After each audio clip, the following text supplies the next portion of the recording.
Services are slowly getting back to normal in Calais this morning after a day of strike action by ferry workers caused chaos. Queuing lorries and cars are all targeted by migrants trying to find a way across the channel. And we are hearing this morning that they are still targeting those lorries. The Home Office says it will step up security at Dover and will continue to work with France to deal with the increasing number of migrants trying to enter Britain. The former head of UK Border Force, Tony Smith, joins us now from London. Morning to you. Thanks very much for joining us. In your experience, have you ever seen anything like what's going on in the last few days? Not quite like this, Louise. There have been problems in the past with incursions in and around the port of Calais over the years. We've been there now for over a decade. But I mean, I think what the main difference here is, of course, there's this huge number now, over 3,000 migrants in and around the port who are sort of roaming freely into the main lanes into the port, and as you can see from your pictures, targeting vehicles, both freight vehicles and passenger vehicles, unfortunately, trying to access the port of entry, and that is a serious problem. And we heard this morning from one of our reporters that they've moved the line, as it were, where they are checking lorries. How effective will that be?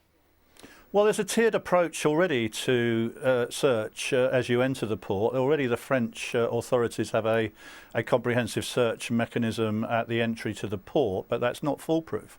And then you have the Border Force Control Zone, where we target ourselves with our own search teams, further vehicles. And then finally you've got the burst side teams with the dog teams, where they're sort of running up and down, checking for any last-minute incursions. So there is already a tiered process in place. But the difference here, of course, is that without proper law and order around the port, and with your, people just being able to access stationary vehicles, then the risk is much greater for us. And just tell us, I mean, so you were part of the force checking vehicles. How are they checked?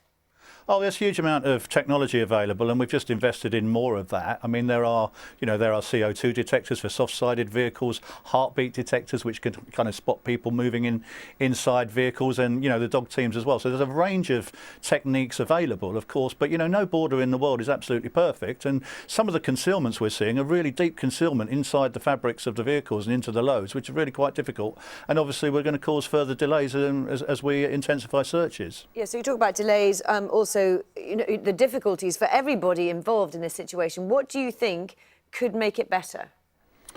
Well, I mean, we do need to work with the French authorities, and I understand the French police have committed to us that they will put more police into Calais, because essentially law and order around the port of Calais, this is France, is a matter for them. All we can do is continue to ensure that we properly resource our teams, our flexible response teams, both in Calais and in Dover, to make sure that we do all we can to stop any further incursions into UK territory. Do you see, as it is at the moment, there will be sort of an ongoing impact?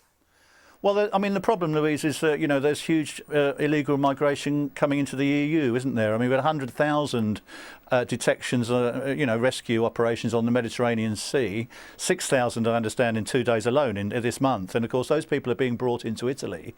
Now, there aren't any borders in mainland Europe, and the Italians have already said, as have the Greeks and the Hungarians recently, they can't really cope with these numbers. And so, they're being released into the communities and drifting north and moving up towards the UK border. Now, we do still have a border with France, and we have got juxtaposed control. So strategically, we're in a good position. It's just important that we maintain that position. Tony Smith, former head of UK Border Force, now a border security consultant. Thank you.